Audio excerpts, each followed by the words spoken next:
일반적으로 많은 사람들은 백신에 포함이 된 항원의 수가 폐구균의 경우 혈청형의 수가 많으면 더 좋을 것이라고 생각합니다. 그런데 폐구균 백신의 도입에 있어 중요한 것은 백신에 포함이 된 혈청형에 의한 중증 감염이 어느 정도 발생하느냐가 문제입니다. 따라서 폐구균 백신에 포함이 된 혈청형이 더 많다고 우리나라에 더 유리할 것인가에 대한 질문에 대한 답은 아니라고 할 수 있습니다. 폐구균 백신 사용 후 특정 혈청형에 의한 중증 감염이 증가하면 백신에 포함을 해야 합니다. 시험과 백신의 개발이 이런 배경에서 이루어졌습니다.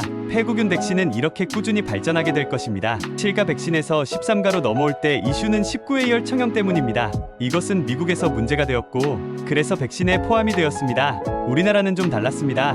어쨌든 시험과 도입 후 우리나라에서 소아 청소년에서 폐구균에 의한 중증 감염은 굉장히 많이 줄었고 다른 나라의 경험을 보면 65세 이상의 노인 인구에서도 많이 줄어들었을 것입니다. 그런데 우리나라 발표된 논문에서는 효과가 없는 것처럼 나오는데 다시 한번 더 조사해보아야 합니다. 15가 백신에 포함이 된 혈청형은 22F, 33F입니다. 만약 이 혈청형에 의한 감염이 많다면 백신 도입은 필요합니다. 다행히도 그동안 소아 감염학회 중심으로 정상 면역아들의 소아 중증 감염을 조사 중에 있었고 2023년에 발표도 되었습니다. 그런데 우리나라의 소아에서는 22F, 33F 감염이 거의 없다는 것입니다. 따라서 15가 백신을 접종하여도 우리나라의 소아 청소년에서는 이익이 거의 없다는 것입니다. 그럼 20가는요? 역시 마찬가지입니다.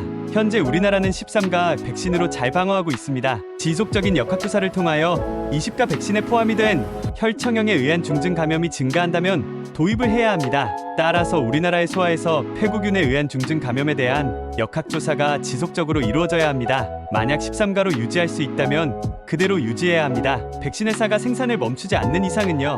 그럼 우리나라에 발생하지 않는 혈청형이 포함이 된 백신을 사용하면 문제가 없을까요? 백신에 포함이 된 혈청형에 의한 감염은 줄어들지만 대신에 그 자리를 다른 혈청형, 다른 균들이 채울 수 있습니다. 이런 현상을 Vaccine Replacement라고 합니다. 백신 선택은 백신 회사 이야기만 듣지 마시고 국내 역학 자료를 바탕으로 분석한 전문가들의 의견이 매우 중요합니다. 그리고 지속적인 감염 역학 조사가 이루어져야 합니다. 감염 역학 조사는 3차 의료기관에서만 하지 말고 병원 내 감염만 조사하지 말고 지역사회가 감염에 의한 역학 조사도 함께 해야 합니다.